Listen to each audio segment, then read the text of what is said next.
오늘도 하루의 첫 시간 우리 하나님 앞에 성별해 드리는 여러분 모두에게 우리 하나님께서 주시는 은혜와 또 사랑과 능력이 오늘도 함께 하시기를 주님의 이름으로 간절히 축원합니다.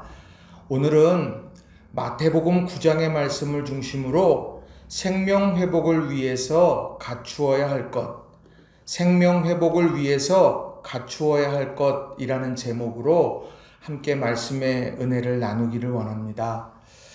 여러분들께서는 학창시절에 좋아하시던 시가 무엇이었습니까? 많은 경우 우리나라 사람들이 가장 애송하는 시가 윤동주의 서시라고 말합니다. 아마 이 윤동주의 서시는 누구나 또 한 번쯤은 암송하면서 깊은 상념에 빠져보셨을 것 같습니다. 그리고 그에 비견하는 또 하나의 시가 무엇이냐면 김춘수의 꽃이라고 하는 시입니다. 이 시 여러분 잘 아시겠지만 제가 오늘 한번 좀 읽어드려 보겠습니다. 내가 그의 이름을 불러주기 전에는 그는 다만 하나의 몸짓에 지나지 않았다. 내가 그의 이름을 불러주었을 때 그는 나에게로 와서 꽃이 되었다. 내가 그의 이름을 불러준 것처럼 나의 이 빛깔과 향기에 알맞는 누가 나의 이름을 불러다오. 그에게로 가서 나도 그의 꽃이 되고 싶다. 우리들은 모두 무엇이 되고 싶다. 너는 나에게, 나는 너에게 잊혀지지 않는 하나의 눈짓이 되고 싶다. 정말 아름다운 시 아닙니까? 사람들이 많이 모여있고 함께 살아가지만 그저 하나의 몸짓에 불과하고 있지는 않은가. 그런데 그에게 다가가서 그에게 의미 있는 꽃으로 그런 관계를 맺는다라고 하면 그것이 얼마나 아름다운 모습일까 생각해 봅니다. 우리는 교회 공동체 또 가정 공동체에 속해져 있는 사람들입니다. 그 안에서 우리는 하나의 몸짓, 그 많은 몸짓 중에 하나로 그렇게 관계하고 있는가? 아니면 이름을 불러주면서 의미 있는 꽃 한 송이, 그 꽃으로 그렇게 서로 관계하고 있는가? 오늘 이 시간 다시 한번 돌아보셨으면 좋겠습니다. 자, 그런 의미 있는 꽃이 되려고 하면 어떠해야 할까? 남다른 관계가 된다라고 하는 것, 그 중심에 저는 회복, 생명 회복이라고 하는 것이 있다고 생각을 합니다. 오늘 본문에 나오는 중풍병자와 친구들 이야기가 바로 이런 생명 회복을 이루었고, 그리고 하나의 몸짓을 넘어서 의미 있는 꽃으로 그런 아름다운 관계를 형성하게 되는 아름다운 장면이 오늘 본문 속에 기록되고 있다는 거죠. 그래서 저는 오늘 우리가 꿈꾸고 소망해야 되고 추구해야 하는 생명 회복, 그것을 위해서 갖추어야 할 것이 무엇인가 여러분들과 세 가지로 좀 함께 살펴보고 싶습니다. 첫 번째로는 하나된 마음이 필요합니다. 하나된 마음이 필요합니다. 자, 생명 회복을 위해서 같은 마음을 품는다는 것은 굉장히 중요합니다. 오늘 본문에 보면 침상에 누운 중풍병자가 등장하죠. 잘 아다시피 중풍병자는 행동이 부자연스럽습니다. 그렇게 하고 싶어서가 아니에요. 마음처럼 걷게 되지 않습니다. 또 생각처럼 말하지 못하게 됩니다. 그게 아주 일반적인 상황이죠. 잠깐 중풍이 스치듯 지나가도 후유증이 남는 무서운 질병이 바로 이 중풍입니다. 본문에 등장하는 중풍병자 역시 마찬가지였을 것입니다. 마음처럼 거둘 수 없고 생각처럼 말할 수도 없었습니다. 그러다 보니 그는 중풍병자, 그 침상 위에 누워서 이동할 수밖에 없는 연약한 존재가 되었다라고 하는 거죠. 그러나 그에게는 그 연약함이 있었음에도 불구하고 그에게는 소중한 친구들이 있었습니다. 자, 오늘 2절 말씀을 보세요. 침상에 누운 중풍병자를 사람들이 데리고 오거늘 예수께서 그들의 믿음을 보시고 중풍병자에게 이르시되 작은 자야 안심하라 내 죄사함을 받았느니라. 침상에 누운 중풍병자를 옮긴다는 것 분명 쉬운 일이 아닐 것입니다. 둘이 들든 넷이 들든 서로 배려하지 않으면 안정적으로 이 중풍병자를 그렇게 이동할 수 없을 거라는 거죠. 자, 이 본문의 평행 본문인 마가복음 2장에도 보면 이들이 얼마나 어렵고 힘든 그런 수고와 섬김을 했는지를 잘 기록합니다. 자, 마가복음 2장 4절을 제가 읽어드립니다. 무리들 때문에 예수께 데려갈 수 없으므로 그 계신 곳에 지붕을 뜯어 구멍을 내고 중풍병자가 누운 상을 달아 내리니. 이들은 예수님께 이 중풍병자를 데려가고 싶었습니다. 그들의 마음은 오직 한 가지입니다. 예수님이 치료하시더라. 예수님을 만나는 사람들이 병에서 자유함을 얻게 되더라. 그러니까 그 순간에 자기 친구가 생각나서 이 친구를 데리고 가야 되겠다. 그 일념 하나로 지붕을 뜯어냈습니다. 그리고 중풍병자가 누운 상을 달아 내리는 수고를 그렇게 감당했다라고 하는 거예요. 이들은 처음부터 끝까지 이 친구를 살리고자 하는 생명회복, 이것을 위해서 하나된 마음을 유지했습니다. 그리고 나서 그들이 마침내 예수님 앞에 그 친구들을 내려놓고 그리고 그 친구가 회복되어지는 것을 경험하게 되었다는 것이죠. 우리가 하나된 마음을 갖는 것이 어느 부분에서 하나된 마음을 갖고 있는가 돌아봐야 됩니다. 비난하고 비판하는데 한 마음이 되고 있는가? 그건 돌이켜야 됩니다. 생명을 살리고 선한 일을 해야 되는 그 일에 하나된 마음을 품고 있습니까? 그건 간직하고 유지하셔야 된다라고 하는 거예요. 오늘 우리가 믿음 안에서 어떻게 살아가느냐, 무엇에 하나 되고 있느냐, 이 사실을 오늘 하루를 시작하면서 여러분이 마음에 굳게 새기시기를 바랍니다. 로마서 8장 28절 이렇게 말씀하죠. 우리가 알거니와 하나님을 사랑하는 자, 곧 그의 뜻대로 부르심을 입은 자들에게는 모든 것이 합력하여 선을 이루느니라. 합력해서 어떤 결과를 얻습니까? 선을 이룹니다. 이 선이 바로 오늘 생명 회복이라는 거예요. 사람들은 점점 더 개인주의화됩니다. 그래서인지 자신만 알아요. 내가 행복하면 다른 사람들이 피눈물을 흘려도 그거에 대해서 그렇게 주의 깊게 생각하지 않습니다. 자녀들에게 섬김을 가르쳐야 해요. 생명 회복을 위한 희생의 가치가 무엇인지 알려주어야 합니다. 그러기 위해서는요, 먼저 부모된 우리들이 이러한 가치 있는 일에 하나된 마음을 가져야 합니다. 이번 명절을 지나면서 여러분 주위 돌아보셨으면 좋겠습니다. 온 가족이 모였을 때에도 주위를 돌아보시고, 또 여러분이 집에 계실 때에도 주변의 이웃들을 돌아볼 수 있고, 또 우리 성도들을 돌아볼 수 있으면 좋겠습니다. 어렵고 힘든 채 또 외롭게 지나는 이들 한 사람 한 사람들 마음에 새기고 그들을 사랑하는 우리 모든 성도님들이 다 되시길 주님의 이름으로 간절히 축원합니다. 두 번째로는요, 끝까지 포기하지 않는 의지가 필요하다는 겁니다. 끝까지 포기하지 않는 의지가 필요하다는 거예요. 몇 년 전에 우리 낙원교회에서 우리 충청북도 단양으로 전교인 수련회를 다녀온 적이 있습니다. 그때 다녀와서 우리 성도님들하고 이야기를 했더니 제일 좋은 게 뭐냐고 그랬더니 밥이라 이렇게 이야기하더라고요. 왜 그러냐 그랬더니 매식을 하니까 사람들이 이렇게 가서 먹고 빠지니까 그게 그렇게 행복했다, 그런 이야기들을 합니다. 참 감사했어요. 또 그리고 죄송한 마음도 있었습니다. 교회에서 늘 그렇게 손에 물을 묻히면서 수고하게 하는 일들 우리가 그렇게 참 많이 하죠. 그런데 그런 수고와 헌신을 통해서 모두가 다 이제 행복한 그런 시간을 보내기도 합니다. 그런데 이런 단양에서 매식을 하면서 밥하는 수고를 덜어서 그것이 그렇게 감격적이라면 그들의 수고가 얼마나 힘들었는가 다시 한번 생각하게 되더라고요. 옥수수도 삶아 먹고 캠프파이어도 하고 물놀이도 하면서 즐거운 시간들을 보냈습니다. 그때 숙소와 숙소 사이의 운동장에서 게임을 하나 진행했던 것 여러분 기억하실지 모르겠습니다. 그것이 뭘까? 제가 이름을 붙여봤어요. 다리 찢어 멀리 가기, 이렇게 한번 이름을 줘봤습니다.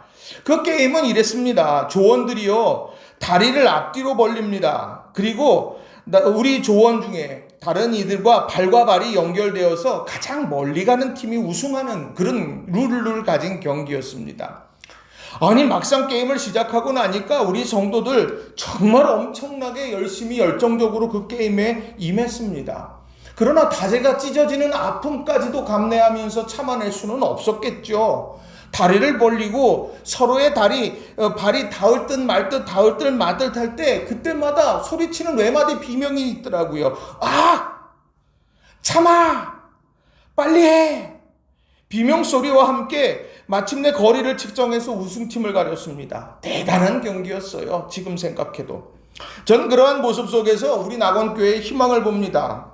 이러한 열정이 분명 하나님이 기뻐하시는 일을 이루어갈 거다 하는 생각, 지금도 그때를 떠올리면서 혼자 미소 짓곤 합니다. 다리를 찢어 벌려 그렇게 돼서 서로의 다리를 닿는 것, 그걸 유지하는 것 고통인데 참아요. 왜요? 목적을 이루려고 하기 위해서. 자, 오늘 본문에도 보면 그런 열정을 가진 친구들이 있었습니다. 자, 이들이 만난 어려움은 두 가지였어요. 자, 또 다른 평행 본문인 누가복음 5장 18절 19절을 제가 읽어드리겠습니다. 자, 한 중풍병자를 사람들이 메고 와서 예수 앞에 들여놓고자 하였으나 무리 때문에 메고 들어갈 길을 얻지 못한지라. 지붕에 올라가 기와를 벗기고 병자를 침상째 무리 가운데로 예수 앞에 달아내리니. 그들은 예수님 앞으로 그들을 데리고 오려고 했습니다. 그게 그들의 목표예요. 그런데 그들이 난관을 맞이했죠. 많은 무리들이 있어요. 그 무리들이 이렇게 쭉 움집하고 있으니까 들어갈 길이 없었어요. 길을 얻지 못해요. 비켜주세요, 비켜주세요 해도 사람들이 피하지 않습니다. 그러니까 이 사람들이 이 난관 앞에서 사람들 고민하고 있었겠죠. 어찌 보면 그들의 그 순간 그 친구들의 마음에 이런 생각이 들었을지도 모릅니다. 이 정도면 내가 할 만큼 했지. 아유, 이 친구도 이해하겠지. 라고 그렇게 생각하고 뒤돌고 싶었을지도 모릅니다. 그러나 그들은요, 예수님 앞으로 그 친구를 인도해 가기 위해서 그 난관을 돌파해 가기로 결정합니다. 지붕을 뚫자. 지붕에 올라가서 기와를 벗기자. 그리고 병자를 데리고 올라가자. 그리고는 줄을 내려서 하나 둘 평행을 유지하면서 내려보자. 어느 누구도 생각하지 못한 방법을 그들은 사용했습니다. 하나된 마음만으로는 주님 앞으로 갈 수 없었어요. 왜요? 위기가 있고 난관이 있기 때문이죠. 그런데 그 위기와 난관 앞에서 그들은 포기하지 않고 의지를 가지고 그 일들을 이루어 갔습니다. 그랬더니 마침내 중풍병자가 치유되고 회복되어지는 것, 자신의 침상을 들고 집으로 돌아가는 그런 복된 모습을 볼 수 있었다는 거죠. 여러분, 항상 우리들이 큰 역사를 이루어갈 때에는요, 유혹이 있고 난관이 있고 어려움이 있는 겁니다. 하나님이 기뻐하시는 일을 할 때에도요, 악한 사단의 방해가 반드시 있습니다. 그러나 그 가운데에서 우리는 포기하지 않는 의지를 가지고 뚫어내야 된다는 거예요. 기도가 처음부터 잘 되는 사람이 어디 있습니까? 그러나 우리들이 그 의지를 가지고 그 기도의 자리를 지켜내며 기도할 때 기도의 줄을 붙잡을 수가 있는 거죠. 말씀이 처음부터 잘 읽혀지는 사람이 어디 있습니까? 읽다 보면 어느새 하나하나 퍼즐이 맞춰지듯이 이게 이 말씀이구나, 성령의 조명함 속에서 알 수 있게 되더라는 거예요. 여러분, 포기하지 말고 의지를 가지고 하나님 기뻐하시는 일, 생명회복의 일들 이루어 가시길 주님의 이름으로 부탁을 드립니다. 오늘 말씀 속에서 여러분, 우리가 기억해야 될 게 있어요. 나에게는 이런 친구들이 있나? 그리고 나는 누구에게 그런 친구가 되고 있는가? 우리 이 두 가지를 항상 생각해 보아야 합니다. 사람들은 이기적이어가지고요, 나는 침상에 누워있는 중풍병자 역할만 하고 싶은 사람이 있습니다. 세상의 모든 사람들이 다 나를 돌봐야 돼. 아니에요. 우리들의 삶을 살아가다가 중풍병자처럼 누워있을 때도 있지만, 그러나 우리들이 다른 사람의 침상을 들고 영차 뚫어내고서 지붕을 뚫고 기와를 걷어내고 줄을 내리는 바로 그러한 역할을 해야 될 때도 있다라고 하는 겁니다. 우리가 중풍병자처럼 우리들이 정말 연약한 상태에 놓여있다면 꿈꾸세요. 하나님, 나도 누군가의 그런 침상을 짊어매는 사람 되기를 원합니다. 하나님, 내가 그래서 누군가의 생명을 살리는 사람이 되겠습니다. 기도하면서 난관을 뚫어내야 된다라고 하는 거예요. 오늘 이것을 다시 한번 돌아보면서 나는 그런 친구들이 있는가? 나는 누구의 친구인가? 이것을 다시 한번 돌아볼 수 있는 저와 여러분이 되기를 바랍니다. 세 번째로는요, 예수님의 능력이 임해야 한다는 거예요. 예수님의 능력이 임해야 한다라는 겁니다. 자, 앞선 하나된 마음이나 포기하지 않는 의지는요, 우리한테 달려있는 거예요. 우리가 그런 마음을 품고 우리가 포기하지 않는 의지를 가지고서 가는 겁니다. 그런데 그러한 과정 속에서 우리가 예수님 앞으로 중풍병자를 데리고 갔어요. 거기까지는 우리의 몫입니다. 그럼 그 다음에는 어떻게 하시냐? 예수님이 하시는 거죠. 자, 예수님께서 지붕에서 내려진 중풍병자를 향해서 이렇게 말씀하시더라고요. 자, 마태복음 9장 6절입니다. 중풍병자에게 말씀하시되 일어나 내 침상을 가지고 집으로 가라 하시니, 예수님의 말씀이 중풍병자에게 임합니다. 그리고서는 그 임하는 내용이 일어나라는 거예요. 누워져 있는데, 지금 누워 있는데, 그래서 지붕에서 내려졌는데, 그런데 주님이 뭐라고 말하냐? 일어나! 이렇게 말합니다. 일으키라고 얘기한 게 아니라요, 일어나라고 말해요. 하나님의 능력이 임하면서 너 의지를 가지고 일어나라. 하나님의 능력을 의지하고 네가 네 두 발에 힘을 줘라. 이렇게 말씀하시면서 일어나게 하더라는 거예요. 그리고는 침상을 가지고 집으로 가라고 말합니다. 이 침상이 뭐예요? 내가 누워있던 자리 아닙니까? 내가 거기에 누워서 여기까지 올 수밖에 없었어요. 친구들의 사랑과 헌신과 수고가 담겨있는 것이 바로 그 침상이에요. 그 침상을 가지고 집으로 가라고 말합니다. 친구들의 수고와 헌신 잊어버리면 안 돼. 능력에 임할 때에 마침내 사람에게 새로운 회복의 역사가 일어나는데, 그 사람은 나를 이렇게 세워갈 때에 주님의 능력 잊어버리면 안 되고, 나를 위해서 헌신과 수고한 거 잊어버리면 안 된다라고 하는 겁니다. 오늘 우리 삶 속에서 바로 이런 예수님의 능력이 임할 때 그것을 기적의 역사라고 말하는 거예요. 오늘 우리 사랑하는 성도님들, 예수님의 능력을 다시 한번 신뢰하시기를 바랍니다. 그리고 예수님을 신뢰하면서 그 능력이 내게 임할 때 잊어버리지 말아야 될 것, 절대로 그거 잊어버리면 안 됩니다. 주님의 능력에 대한 감사, 그리고 침상에 그런 손잡이와 곳곳에 스며들어져 있는 친구들의 사랑과 헌신과 희생과 섬김들 절대로 잃어버리면 안 됩니다. 그리고 나도 누군가의 침상을 어깨에 짊어매고 움직여갈 수 있는 헌신을 우리는 해야 된다는 거예요. 여러분, 이런 예수님의 능력을 다시 한번 우리가 기억했으면 좋겠습니다. 말씀 준비하면서 누가복음 6장 19절 말씀을 봤어요. 거기에 이런 말씀이 있더라고요. 온 무리가 예수를 만지려고 힘쓰니 이는 능력이 예수께로부터 나와서 모든 사람을 낫게 함이러라. 사람들이 예수님을 만지려고 힘써요. 노력해요. 이유는 하나입니다. 능력이 예수께로부터 나와서 사람들을 낫게 하기 때문이라는 거예요. 이 은혜가 여러분 모두에게 있기를 주님의 이름으로 축원합니다. 말씀을 정리합니다. 오늘 침상에 있는 한 사람이 있어요. 세상에 병자 참 많죠. 얼마나 많은지 몰라요. 병원에 가면 정말 눈에 보이고 또 부딪히는 사람들이 다 아픈 사람들 아닙니까? 그런데 그 사람들은 어찌 보면 하나의 몸짓일 수 있어요.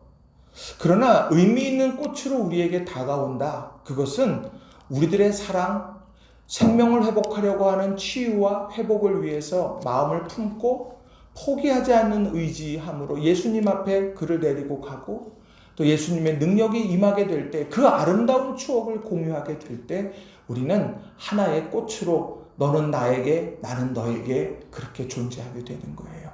여러분들, 이런 아름다운 기쁨이 우리 모든 성도들에게 오늘 하루 가득하시고, 그런 관계 속에서 한 송이의 아름다운 꽃으로 여러분들 서로에게 다가가시길 주님의 이름으로 간절히 축원합니다. 기도하겠습니다.